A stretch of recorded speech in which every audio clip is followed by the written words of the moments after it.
kita lihat ya,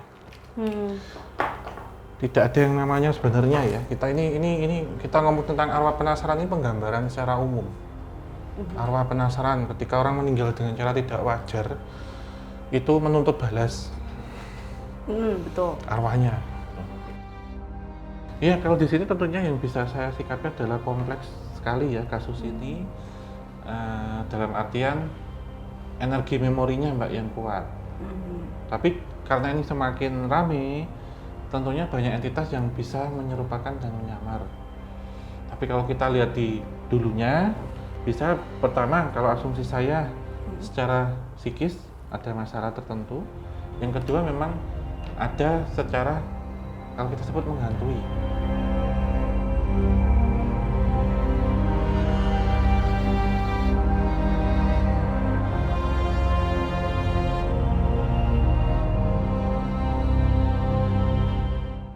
Halo Sobat Javanika semuanya, kembali lagi di kelas Metafisika. Seperti biasa, ada saya Novena sebagai asdos dan juga pastinya ada Om Hao sebagai dosen utama kita. Oke, nah hari ini Om, kita akan membahas tentang arwah penasaran.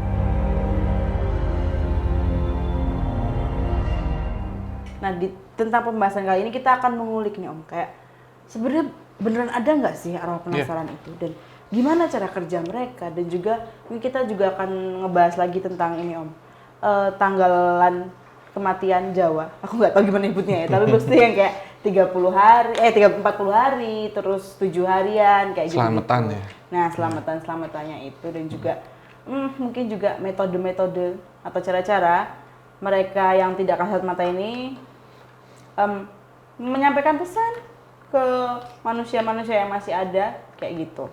Oke. Nah, jadi ini sebelum kita mulai lebih jauh nih, kita akan membedah makna dulu sih Om. Karena kadang orang masih bingung ya, apakah ini sama atau beda atau mungkin hanya nama penyebutannya. Jadi nih, sukma dan korin itu berbeda nggak Om?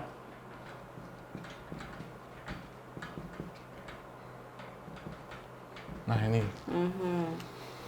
Nah, tapi sebelum kita jauh membahas itu, ini dulu kita membahas siapa sih yang penasaran? Apakah itu jin korin, ataukah sukmanya, atau memang hantu kalau kita sebut secara umum, atau seperti apa sebenarnya? Ini berarti apa aja nih Mbak yang menjadi headline nih, apa nih? Apakah arwah itu? Arwah atau jin korin? Dan apakah itu jin? Dan apa lagi? Sukma itu sama arwah Ya, sama nanti Om? ditampung dulu. Oke. Roh. Korin? Udah. Oh, jin korin sama nggak Om? Ya, tulis semua aja ya. Oke, korin. Kodam sekarang ya. Boleh sekalian Om. Kodam 5 Brawijaya tapi bukan. Takut banget. Nih, ada lagi apa? Jam Arwah, jin, nyawa sekalian Mbak. nyawa. Ya. Dari kesemuanya ini kalau kita lihat ya. Tidak ada yang namanya sebenarnya ya. Kita ini kita ngomong tentang arwah penasaran ini penggambaran secara umum. Arwah penasaran ketika orang meninggal dengan cara tidak wajar itu menuntut balas. Betul. Arwahnya. Tetapi pada hakikatnya ya, dari kesemua yang ada di sini ini, kalau kita ngomong tentang arwah, kemudian nyawa, arwah, sukma, ruh, ini tidak ada yang tahu, walau alam. Ya, Tuhan yang tahu. Itu kemana. Nah, yang sering dilihat itu adalah kalau kita sebut sebenarnya masuk ke dalam fase ini. Korin bisa, kodam bisa, jin pun bisa. Dalam artian ini menjadi satu rumpun. Oke. Ya, makanya ada padanannya. Jin ditambah korin. Jin, ini penyebutan etimologi kata aja. Oke. Kodam. Jin korin, jin kodam kan gitu.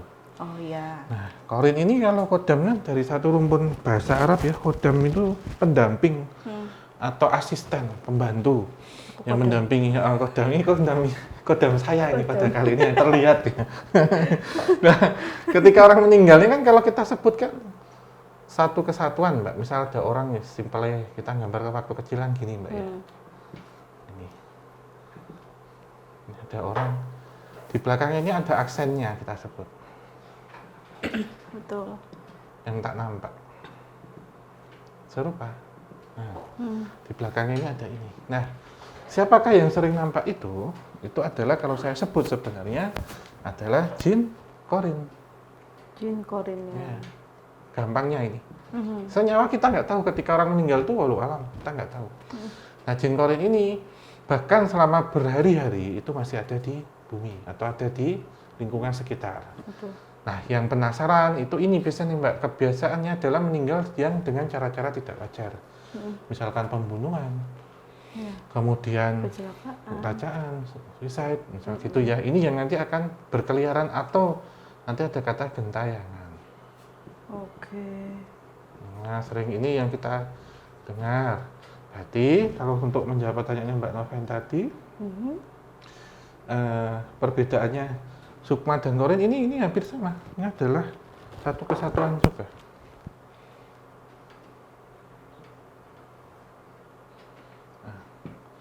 Makanya ini kita sebut di sini ini kan jin ya. Ini bagian dari ini nyawanya tadi, nyawa atau arwah. Oke.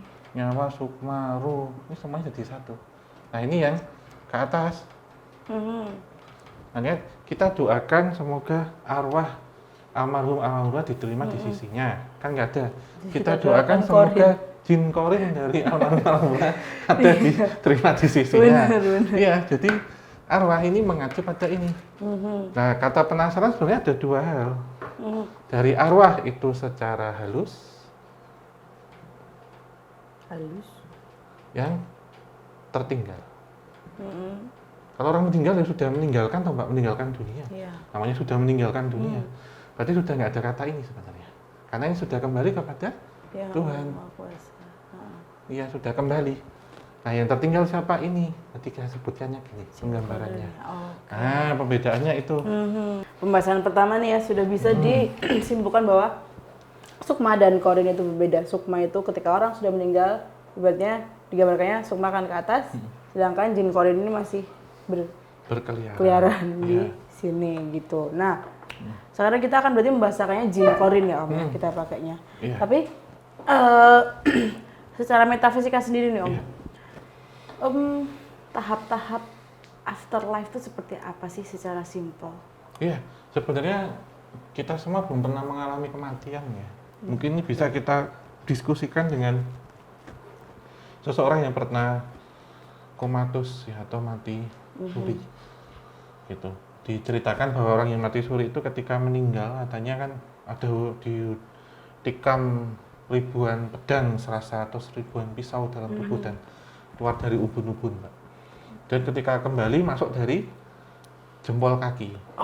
Gitu. Jadi kita aja mencabut ini ya, gigi aja kan kayak gitu walaupun dibius. Lagi ini cabut nyawa. Jadi prosesnya bertahap. Katanya yang pernah ngalami, kita belum pernah. Ini saya tidak kemudian bertanya dengan makhluk astral atau orang yang sudah meninggal, bukan, tetapi yang sudah pernah ngalami mati suri. Itu dingin. Dinginnya mulai dari kaki naik terus sampai leher kemudian lepas. Nah, gitu. Dan dinginnya tuh tapi kerasa di dalam badan ya? Di dalam badan, dan bahkan orang sekitarnya pun sama. Gitu. Dan dalam beberapa hari ya, bahkan 40 hari sebelum kematian, itu auranya sudah berubah menjadi hitam, kemudian sudah bau tanah istilahnya. Gitu. Sehingga ini yang kadang mengundang hewan-hewan karnivora, terutama burung untuk mendekat. Sehingga di rumah orang yang akan meninggal biasanya ada burung gagak yang ada, burung pemakan bangkai gitu. Secara sains biasa dia dijelaskan. Nah, kalau meninggalnya tidak wajar yang menjadi pertanyaan. Sebenarnya tanda-tanda itu juga ada, Mbak. Tanda-tanda itu, dan secara kemudian ini ya, kemudian sekitar orang meninggal itu tentunya nanti mengalami beberapa tahapan-tahapan yang menjadi waiting list sebelum nanti hari akhir. Salah satunya siksa kubur. Pengadilan, masih panjang ini sampai nanti ditentukan surga dan neraka. Nah itu siapa? Nanti ya kita sasut ini, Mbak. Nyawa dan sukma ini akan terdiam, sementara yang bercerita adalah ini. Korinnya. Nah, korin ini menjadi pertanyaan, dari mana korin? Gitu kan menjadi pertanyaan. Siapakah ini? Gitu yang ini. Ini siapa? Ini kalau kita sebut sedulur papat ini, Mbak. sedulur papat kalimo pancer. Spesifik lagi siapa, yaitu ari-ari. Ari-ari, hujan darah, tali pusar, air ketuban. Jadi setiap orang itu akan ada empat warna di sini. Seret ini. Kita ada merah, misal. Yang kuning ada tuh. Merah, kuning, putih, Sama dan hitam. hitam. Nah, mewakili keempat-empat ini, Mbak. Ada istilah orang gugu udele dewi. Iya, Itu iya. karena nafsu. Antara ini penambang nafsu, ini kebaikan. Sehingga puasa putih dilakukan untuk apa? Untuk memelihara saudara putih. Gitu. Nah, inilah yang kemudian menjadi jin korin. Jadi jin korin itu ibarat kata yang ada di dalam tubuh manusia. Sementara jin kodam itu yang ada di benda. Nah, misalkan ini ada di dalam pusaka, dalam mustika, dalam lukisan atau apa ya. Ini nanti bisa sinambungan gini, Mbak, bisa bolak-balik ini. Ketika jin, kita sebut entitas jin itu dari manusia ini, kemudian dari pancernya ini kok kemudian ada disimpan di satu pusaka misalkan, itu disimpan di sini ya, maka dia akan menjadi kodam. Oh. Tapi ketika dia kemudian kembali menjadi ke manusia, dia akan menjadi korin. Dan berputar gitu. Ini yang tertinggal, ini yang menyerupai, bahkan ada yang sampai 1 hari, 3 hari, 7 hari, 40, 100 ribu itu yang kan nampak ini. Gitu. Tapi nih Om, jin korin sendiri itu kan dari sedulur papat nih ada 4 sifat juga gitu. Tapi apakah si jin korin dalam manusia ini tuh memang ada 4 korin atau 1, tapi ya kayak manusia kan ada sifatnya banyak. Jadi satu jin korin mewakili 4 itu semua. Ya, ini sebenarnya ada 4, Mbak. 4 yang serupa. Nah, ini kalau kita sebut hari ini. Namun ada 1 yang dominan, yaitu yang korin putih. Ini kan nafsu nih. Ketika orang ini melakukan puasa, ketika orang ini melakukan tirakat, maka yang kuat ini. Ini mengcopy paste semuanya. Jadi ketika orang ini wafat, inilah yang akan nampak. Yang akan berubah jadi pocong, akan berubah jadi apa itu ini. Bahkan ada seseorang yang dengan wujud berdarah-darah. Nah, ini siapa sih sebenarnya? Ini adalah ari-ari. Oh, yang putih Plasenta, ya. Itu dari ini ari-ari ini makanya dikubur. Habis melahirkan dikubur, dikasih lampu. Kemudian ada juga di kepercayaan yang lain dilarung ke sungai ataupun dilabuh di pantai, di laut. Ada yang digantung, saya pernah di Bali ada makam ari-ari itu digantung, Pak, dan itu nggak bau. Digantung itu ada. Nah, ini itu kakang kanda ya. Kalau di Bali itu sama. Jadi mengarahnya ke sini. Kalau kita sebut itu. Nah, kemudian ada pertanyaan juga, kalau meninggal dengan cara tidak wajar itu bagaimana? Di sini adalah meninggal dengan cara tidak wajar baik kecelakaan, pembunuhan ataupun bunuh ataupun juga ditumbalkan. Itu adalah yang dominan, yang biasanya yang negatif, Mbak. Ini yang akan sering nampak. Itu pengaruhnya lebih dominan karena penyebab kematiannya, atau memang mungkin dari orangnya sendiri pun juga jin korin putihnya itu tidak terlalu dirawat sehingga tidak terlalu kuat. Iya, itu bisa jadi. Di beberapa kasus yang putihnya kuat, ketika ada kasus-kasus yang kurang baik tadi, menghilangkan nyawa dan macam-macam, ini menjadilah yang kita sebut arwah penasaran. Ini etimologi secara umum, tapi kalau kita jabarkan seperti ini. Nah, inilah yang penasaran, mencari pelakunya, mencari saudaranya, punya utang belum dibayar. Ini yang kenapa? Karena ini ketika masuk alam kubur, itu kan menjalani sidang di perkuburan, kita sebut gitu, ada malaikat. Ini secara pandangan agama Islam ya. Mungkin juga nanti Mbak Noven bisa memberikan secara agama Katolik atau Nasrani seperti apa. Nah, ini ketika meninggal, maka saudaranya putih atau korinnya ini akan mencari doa ataupun mencari ininya gimana agar sempurna, agar bisa ikut sidang karena masih registrasi. Gitu. Entah anggota tubuhnya kurang, masih punya hutang, kemudian masih ada yang ditinggal di dunia, nanti nyari, Mbak, terutama, maaf ya, amit-amit ya, anggota tubuhnya hilang. Misal kecelakaan, pembunuhan, mengalami mutilasi, mengalami kecelakaan yang sampai hancur, hilang, belum bisa karena ditanyakan, belum kelengkapannya mana? Oke. Oh, itu yang menanyakan siapa Om? Malaikat. Malaikat ya. Iya, iya. Tapi apa ya kayak aku penasaran sih ketika seseorang sudah meninggal, jin korinnya itu apakah sense? Berarti kalau memang masih mencari, tadi kan karena pertanyaan malaikat ya. Iya. Tapi kalau dari si jin korinnya sendiri, apakah sense of belongingnya dengan keutuhan tubuhnya itu juga masih ada itu? Karena kan dia sudah bukan manusia yang ya nafsu dan keinginan kan punyanya manusia nih. Apakah jin korin juga punya seperti itu? Iya sama. Jadi sebenarnya jin itu hampir sama dengan manusia, Mbak. Membedakan adalah dimensi nyata, dimensi gaib. Yang membedakan itu. Tetap nyari. Nah ini misalnya kalau menjadi tumbal ini yang kan dominan, akan nyari terus modelnya begitu. Oke, nah ini sekalian kita sambungin ke ini ya Om, penanggalan Jawa tadi ya tentang selamatan untuk orang yang sudah meninggal gitu. Mitos atau fakta tapi sebenarnya ketika orang bilang bahwa 7 hari bahkan sampai 40 hari itu, nah itu aku juga masih bingung. Itu ruh atau juga korinnya yang orang yang sudah meninggal yang masih ada di sekitaran rumah dan keluarga. Iya, kalau kita bilang mitos atau fakta, ini sesuatu hal gaib atau berkaitan dengan kebatinan, itu tidak bisa dijawab demikian. Bisa mitos, juga bisa fakta. Tergantung kepercayaan apa yang meyakini. Bahkan di agama Islam sendiri ada perbedaan gitu yang mencolok ya antara dua organisasi ini kalau kita sebutkan. Diwakili yang ini, yang itu pun berbeda. Dan dalam selamatan kita sebut ya, hari pertama, hari ketiga, hari ke-7, 40, 100 hingga 1000. Itu ada pun yang meyakini ada pengaruh dari agama Hindu gitu juga. Atau kejawen. Ini maaf jika saya salah, tapi selama saya melakukan riset ya dengan dua organisasi ini pun demikian. Jadi satu menjalankan, satu tidak, Mbak. Gitu. Tergantung. Bahkan ziarah kubur ada yang boleh, ada yang tidak. Gitu itu. Jadi ini tergantung budaya. Gitu ya.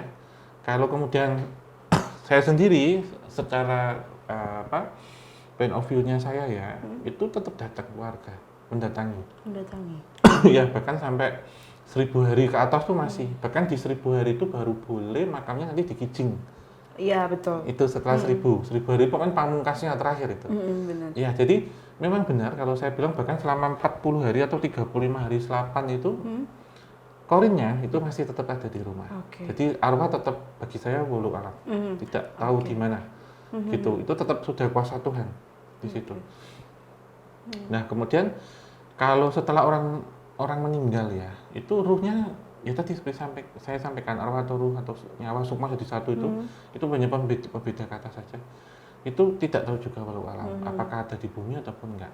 Namun dalam beberapa ajaran agama yang pernah saya ini ya pelajari dan saya ini baca lintas agama, satu yang tidak besar yaitu apa? Korban suicide. Jadi kalau dijelaskan begini, bahkan zikir dan doa itu nggak bisa menyelamatkan. Kenapa tuh Om? Karena begini, itu bahkan di semua kepercayaan, bahkan di kepercayaan yang reinkarnasi ya Pak, kita sebut reinkarnasi, itu nggak bisa terlahir kembali. Oh iya. Kalau di karma sebelumnya buruk ya, menebusnya mungkin terlahir menjadi hewan gitu ya. Ini sama sekali jadi ngelup. Nggak bisa. Iya. Seseorang kita sebut ada timeline waktu 0 tahun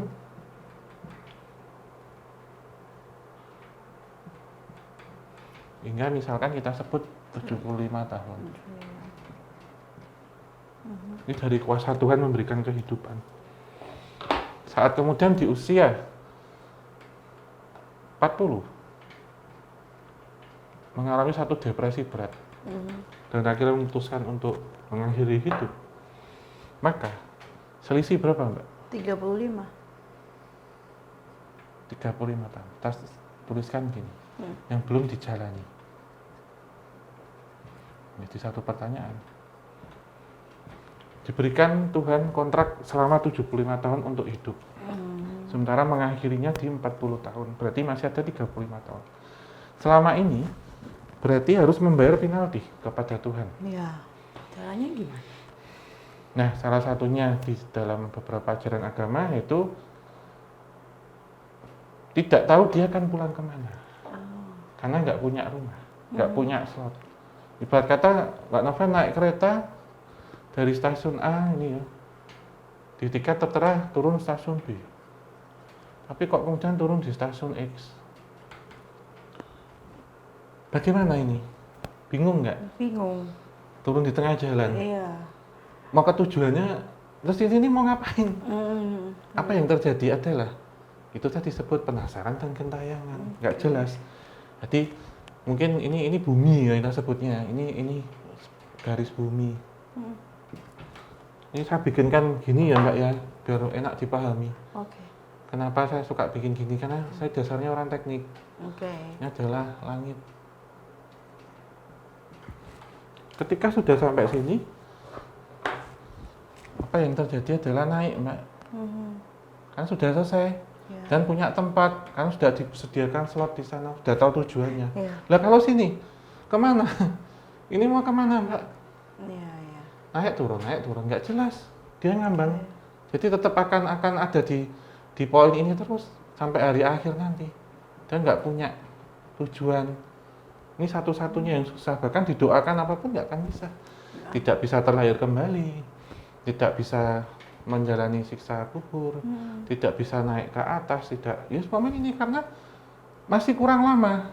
Belum bisa menunggu sejauh ini. Dan ini kan dalam kontrak. Nah kalau kemudian kabur, kena pidana kan? Iya. Pidana semesta kita sebut. Pidana dari Tuhan lebih mengerikan daripada pidana perusahaan kan itu. Nah ini kan akan kemana dia sehingga Bapak sekali yang kita sebut korin ataupun bahkan ya Allah alam saya nggak tahu itu apa ya, tapi yang sudah melakukan diri ini suicide ini kemudian Kayak ngambang dan iya, mengendap. ngambang, kecewa, nyesel. Karena di sana benar-benar gelap, nggak ada lampu. Ya, bukan rumahnya. Nggak tahu jalan mau kemana. Dan korin-korin negatifnya itu akan mencari teman yang lain. MLM lah kita sebut. Oke, kayak Untuk ngajak. sama-sama hiang, untuk jadi provokator ini sangat negatif. Sementara kalau kemudian ada pertanyaan, nah kalau dibunuh atau meninggal, kecelakaan atau apa? Ya sudah masuk ke sini, Mbak. Caranya yang berbeda. Iya. Karena apa? Banyak orang yang meninggal entah secara guna-guna, santet, jadi tumbal, jadi apa, meninggal dibunuh, kecelakaan. Kalau tidak dikehendaki masih hidup, Pak. Betul sih. Misalkan dia kena di sini, nggak bisa, masih dia harus dikasih usia sampai 35. Ini kemudian dia nyelamatin, selamat dari koma, bisa dioperasi, bisa sembuh, bisa. Udah kehendaknya lah. Kalau ini, ya misal kemudian ada pertanyaan loh, berarti dikehendaki oleh Tuhan gitu. Ibarat kata tidak ada bisa dijelaskan seperti itu dalam artian ya ini memang sudah mutus kontrak diizinkan akhirnya oleh perusahaan. Misalkan kemudian kita di tengah jalan putus kontrak sebelum selesai diizinkan karena sudah dalam posisi ini, tapi sebelum ke arah sini pun juga sudah diwanti-wanti banyak sekali peringatan-peringatan kalau itu masih dilanggar meninggal ya ini, dan bahkan proses caranya untuk mengalami kematian itu akan diulang terus. Looping. Besok ketika di neraka kan gitu kasarannya ya. Iya. Ibarat kata dengan cara gantung, racun, nabrakan diri itu akan diulang terus. Berarti kalau untuk yang apa tadi peringatan kematian di adat Jawa ya, itu berarti kan kalau secara umum ya, apalagi orang Jawanya sendiri pasti juga setuju bahwa akan ada korinnya yang masih di sekitaran rumah gitu. Iya, itu benar Mbak. Bahkan kalau kita kemudian menjawab tentang satu arwah penasaran, itu fenomena apa sih? Itu sebenarnya yang terjadi adalah lebih mengarah kepada residual memori. Jadi yang membedakan begini kalau kita sebut dua residual ya. Iya.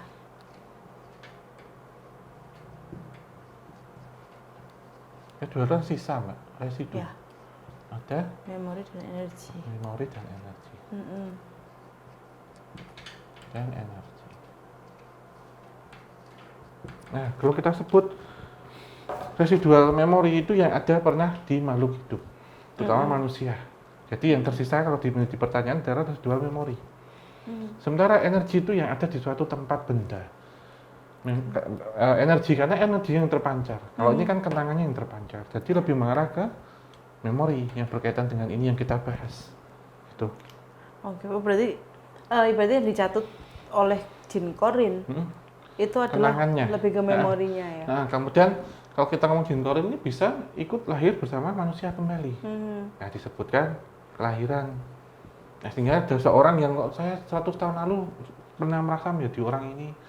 Saya lebih cenderung ada di kota ini, saya lebih cenderung suka warna ini, atau saya ingin banget ke negara itu, ya, seperti itu.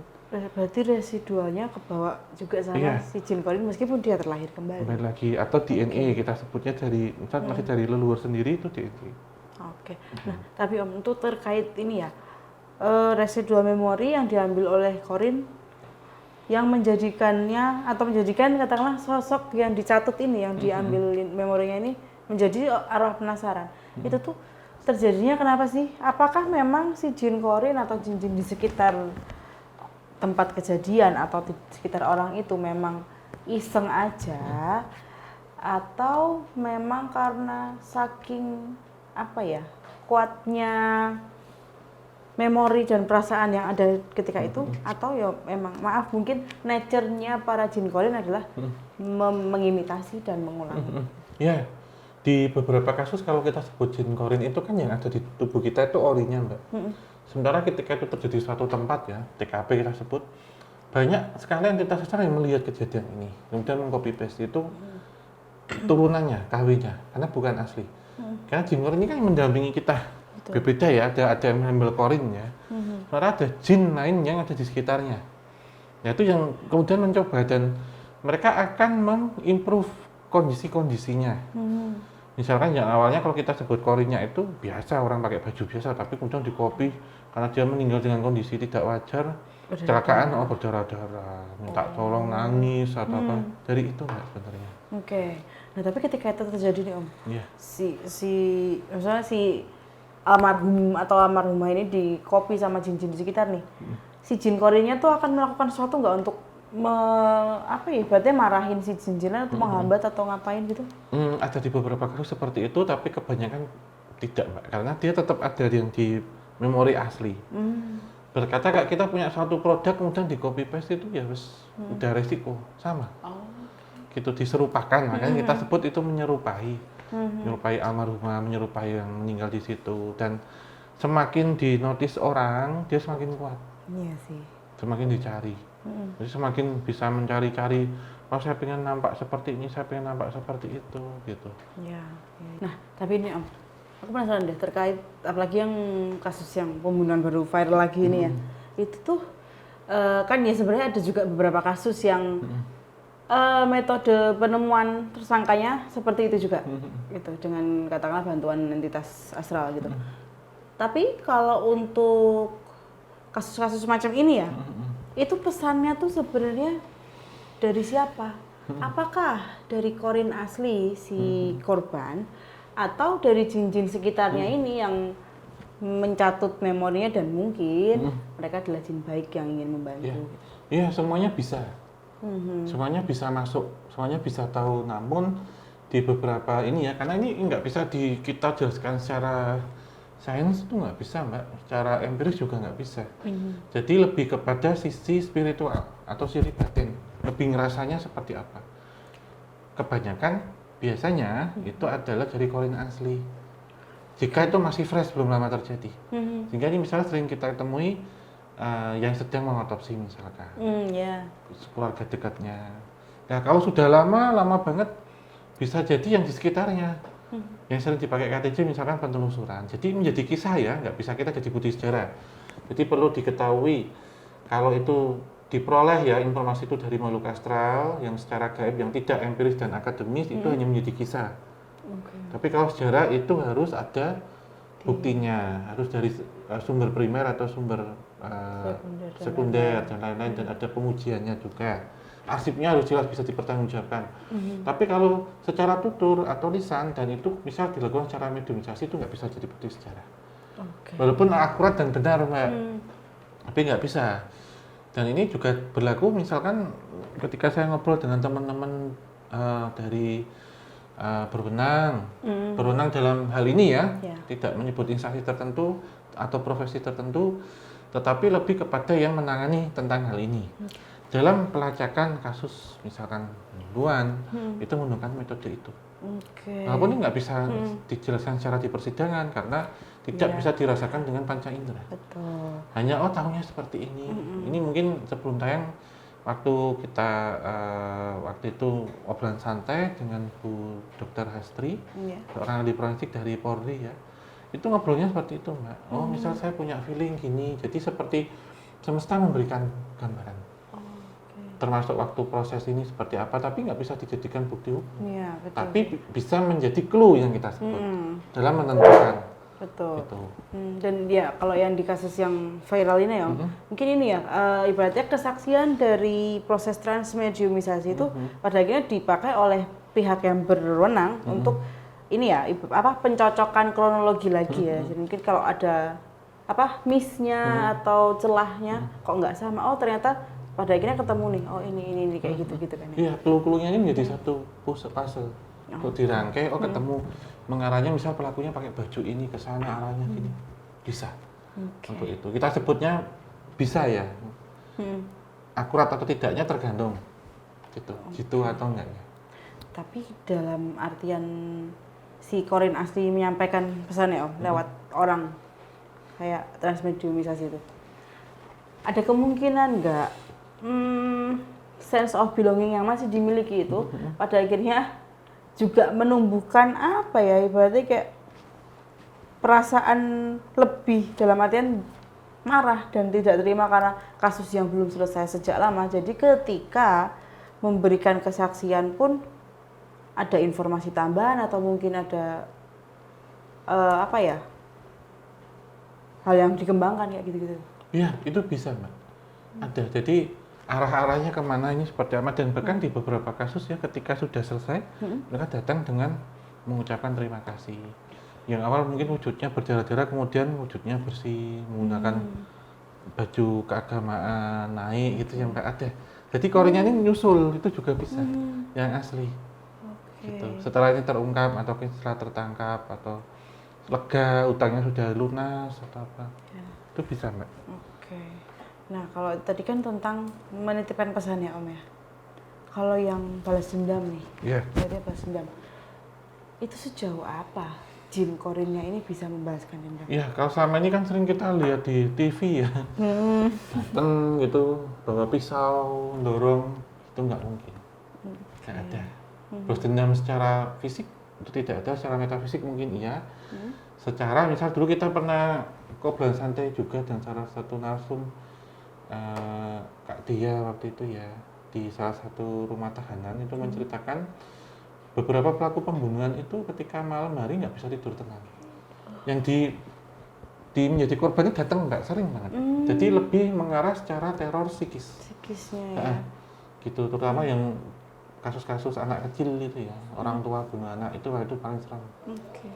Oke. Jadi pembalasannya pun ternyata ini ya nggak sesuai kayak di film-film gitu, tapi lebih menyerang ke psikisnya. Iya. Metode-metode ya Om. Para entitas astral ini atau jin korin maupun jin-jin lainnya dalam bergentayangan, ibaratnya dalam tanda kutip. Itu kan kalau yang sering kita ketahui itu ada 3, yaitu melalui mimpi. Yang kedua itu titip pesen lewat orang tapi tanpa merasuki ya. Nah yang ketiga itu merasuki. Itu. Sebelum itu lebih jauh ke situ, satu pertanyaan awal, bagaimana si entitas ini, entah jin korin yang asli maupun jin di sekitarnya, memilih orang yang akan dijadikan penyambung lidahnya? Iya, tentunya yang memiliki empati yang dasar, empatinya kuat ya, terutama kebanyakan kasus kerasukan itu kenapa perempuan. Misalkan yang dilakukan juga perempuan juga yang menjadi korban, kemudian yang memiliki kecenderungan spiritual, misalkan indigo misalkan, atau memiliki kebatinan, dia bisa transmediumisasi. Ada juga yang pernah nyalain dia, misalkan yang pelakunya sendiri, korban ini bisa juga merasuki itu. Jadi menurut saya ya Mbak ya, itu yang mengarah pada seseorang yang batinnya dekat baik secara emosional atau dekat secara spiritual. gitu, yang bisa masuk. Gitu. Berarti nggak sembarangan, katakanlah ada orang indigo terus ada korin yang pengen menyampaikan sesuatu terus kayak buntutin terus gitu juga nggak ya Om ya? Iya, iya jadi bisa bisa ke gitu juga, itu juga bisa, jadi bermacam-macam sih Mbak. Gitu. Oke, nah tapi kalau untuk secara dari 3 metode tadi ya Om, validitasnya gimana Om? Kevalitannya? Iya, tentunya seperti yang saya jelaskan, ini nggak bisa secara empiris atau sebagai bukti hukum, tapi hanya bisa memberikan clue, bahkan clue ini bisa jitu dan kuat. Kalau divalidasi nggak bisa Mbak, Oke. nggak bisa secara real itu seperti apa, secara akurat untuk bukti hukum sebenarnya nggak bisa. Oke. Tapi clue-nya ini yang bisa mengarahkan ke arah situ, gitu. Kalau yang ini Om, Iya. yang kasus viral kemarin, kan itu videonya juga nyebar ya ketika si orang terdekat korban ini mengalami transmediasi. Itu kalau secara metafisika Om Hong lihatnya itu beneran korinnya si Iya, korban ataupun jin-jin lain itu masuk atau gimana? Iya, kalau di sini tentunya yang bisa saya sikapi adalah kompleks sekali ya kasus ini. Dalam artian energi memorinya Mbak yang kuat. Tapi karena ini semakin rame, tentunya banyak entitas yang bisa menyerupakan dan menyamar. Tapi kalau kita lihat di dulunya, bisa pertama kalau asumsi saya secara psikis ada masalah tertentu. Yang kedua memang ada secara kalau kita sebut menghantui. Itu juga bisa. Oke. Tapi lebih mengarah kalau misalkan terjadi transmediasi seperti itu dan ini terjadi oleh orang dekat, orang dekat dalam arti tidak ada hubungan secara keluarga tapi dekat secara emosional, itu bisa asli yang masuk. Jika mengarahnya secara mediumisasi, terlepas misal orang ini apakah ada asumsi pertama dia terlibat, kemudian menjadi satu residual memori atau satu memori yang dia kenang karena dia takut kemudian terlontar tersampaikan secara verbal. Dan berikutnya adalah di bawah tekanan dan paksaan juga untuk menjadikan suatu drama. Yang ketiga, yang keempat adalah itu memang sudah diikuti oleh beberapa entitas yang kemudian menyerupakan dan memberikan informasi yang tidak benar, itu juga bisa. Atau entitas yang benar karena menjadi saksi. Walaupun saksi ini saksi bisu sebenarnya. Oke. Tapi butuh untuk bicara. Nah, itu jadi ada empat kemungkinan. Kalau bagi saya gitu. Jadi bisa confirm nggak Om? Itu beneran ada yang masuk atau cuman dia? Ya, kalau dari saya ini secara psikis yang saya lihat. Gitu. Oke, berarti Entah dia dalam kondisi tertekan, takut, kemudian masuk, atau menjadi satu hal yang sebenarnya saja rahasia tapi terucap. Nah, gitu juga bisa. Seolah-olah kemudian seperti kerasukan. Iya, iya. Karena kadang ada sih, maksudnya ketika orang ibaratnya kepikiran sesuatu banget, ke-repress dan akhirnya pun meledak. Iya. Oke. Nah, ini mungkin pertanyaan terakhir.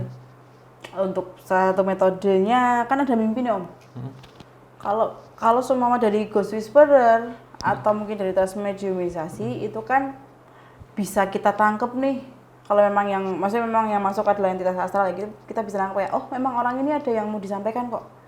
Tapi kalau dari mimpi itu validitasnya gimana? Atau katakanlah kita bisa pikir bahwa oh ini kayaknya dia mau menyampaikan sesuatu nih, bukan cuman kayak oh ternyata mungkin aku kangen sama ini, aku kepikiran ini, atau mungkin kita udah lama nggak berziarah. Gitu. Iya, dari mimpi itu juga bisa kita simpulkan dua hal ya, dari secara faktor psikis. Yang kedua, entitas ini memang benar masuk, karena kalau kita sering bahas ya, nggak akan saya tulis tapi karena sering kita bahas, dalam mimpi itu kan kita mengalami beberapa kejadian, bunga tidur, perjalanan spiritual, dan juga astral projection. Dari dua poin ini, perjalanan spiritual dan astral projection bisa terjadi masuk situ. Karena salah satu keinginan ataupun cara makhluk astral untuk berkomunikasi itu lewat alam bawah sadar, lewat alam mimpi, gitu. Bentuk komunikasi, karena ketika orang kemudian tertidur itu masuk alam bawah sadar, atau itu yang bisa menjadi cara untuk dia masuk memberikan informasi. Tapi kalau ditanya validasinya ya nggak bisa Mbak. Sekali lagi karena ini hanya memberikan clue. Gitu. Clue itu digabungkan mau berapapun nggak bisa. Tapi ketika itu menjorok ke satu orang dan benar, biasanya di sini akan ditemukan bukti-buktinya. Oke. Atau data-data antemortem lah kalau kita sebut sebelum orang ini meninggal. Misalkan catnya, bercak darah, foto, komunikasinya seperti apa, jejaknya itu ketemu. Atau yang dia pakai sebelum itu apa. Itulah kegiatan-kegiatan di antemortemnya ini yang ketemu. Gitu. Oke. Mantap. Arahnya, nah, ketika sudah bisa dilihat secara panca indera dan menjadi bukti hukum, ini bisa naik nanti. Oke. Nah, alasan kuat untuk menangkap orang ini. Nah, gitu. Oke deh. Nah, ini mungkin juga jadi pengetahuan baru juga ya buat teman-teman juga mungkin yang kadang merasa kalau ada kasus yang buntu diselesaikan secara metafisika aja. Mungkin bisa, tapi tidak semudah itu untuk mengolah menjadi data. Iya, dan kemudian juga ada beberapa DM ya, beberapa ke saya, tolong dibantu ini nih. Ketika nggak punya wewenang nggak bisa. Sudah ada pihak berwajib dan pihak berwenang. Kita hanya bisa bantu doa. Gitu. Kalaupun ini membantu ya semaksimal kita bisa. Tapi secara di TKP, secara ini itu nggak bisa. Iya. Jadi cerdaslah dan kritisnya menjadi seorang netizen. Itu kalau saran saya gitu. Jadi paham ini untuk seperti apa. Misal ada orang hilang, mau cari ini, saya nggak ada wewenang untuk itu. Buat kata seorang dokter itu, misalkan ada di rumah sakit A sama-sama dokter jantung, ini ditangani sama dokter B, nggak bisa kalau dokter A ini karena nggak ada wewenang untuk itu. Track recordnya nggak bisa semua. Walaupun mungkin ketika dipasrahin untuk ini bisa ya. Dan apakah etis ketika misal saya dimintain tolong untuk ini saya sebar-sebarkan kan nggak boleh. Iya. Mending diem aja. Betul sih. Mungkin bahkan juga seorang dokter forensik yang mempunyai kepekaan lebih tuh walaupun mungkin si koordinnya udah ngasih tahu, tapi kalau dia belum bisa merangkai secara bukti nggak bisa disampaikan juga. Ya, Gitu. ya kasarnya menjadi hiburan ketika kemudian dibahas seperti ini itu hiburan gitu aja. Tapi wewenang nggak bisa. Iya. Harus cerdas dan kritis dalam menyikapi satu hal ini, kasus ini gitu. Oke, kelas metafisika hari ini akhirnya kita bisa menemukan jawaban bahwa penyebutan arwah penasaran itu sebenarnya kurang tepat. Tapi yang lebih tepat adalah residual memori ya Om ya. Iya. Itu yang mungkin masih digunakan oleh entitas di sekitarnya. Begitu. Nah, kelas metafisika hari ini cukup sampai di sini dulu ya Om ya. Om Hao mau ada yang dirangkum dan disampaikan untuk teman-teman? Iya, tentunya ketika seseorang yang meninggal itu akan kemana itu walau alam, yang bisa kita lakukan adalah berdoa. Dalam kutipan kan didoakan agar arwahnya diterima di sisinya, agar arwah almarhumah diterima di sisinya. Dan perlu digarisbawahi juga ada perbedaan di sini antara arwah dengan korin atau jin yang menyerupai. Jadi tidak cepat-cepat menyimpulkan sesuatu hal. Harus dilihat dulu lebih dalam seperti apa, termasuk ketika mendapatkan gambaran. Ketika tidak ada wewenang atau tidak kompeten dalam bidangnya, itu jangan dulu gitu. Betul. Tuh. Dalam artian di sini secara profesional ya. Ya. Kalau secara amatir mah bebas silakan. Mau dibikin konten mau apa itu bebas. Gitu. Tapi kalau secara profesional tentunya ditunjuk langsung dan memiliki tanggung jawab atas apa yang dilakukan. Gitu. Jadi kita bijak dan kritisi dalam menyikapi gitu. Betul, karena ada kode etik dan batasannya juga. Gitu deh. Oke, Om Ho bisa sekalian gitu?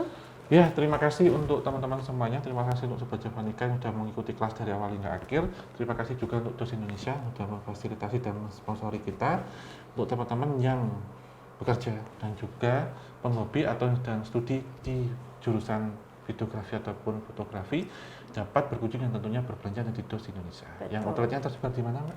Di seluruh Indonesia dan kalau di Jogja di Jalan Kaliurang, Kaliurang. kilometer 5. Ya, jangan lupa juga untuk join membership. Betul, jangan lupa untuk teman-teman join membership obrolan santai karena kalian akan dapat benefit yang menyenangkan dan juga tiap kliwon nanti bisa ngobrol dengan tim obrolan santai. Ya. Gitu. Jangan lupa tetap dukung dengan cara subscribe, nyalakan lonceng, serta like dan share sebanyak mungkin. Dan tinggalkan kritik, masukan, dan saran yang di kolom komentar. Baik di Kisah Tanah Jawa dan juga podcast obrolan santai. Ya tutup akhir kata, wabillahi taufiq wal hidayah. Wassalamualaikum warahmatullahi wabarakatuh. Muga tansah pinaringan rahayu. Sagung dumadi. Sampai jumpa di kelas sejarah dan kelas metafisika berikutnya.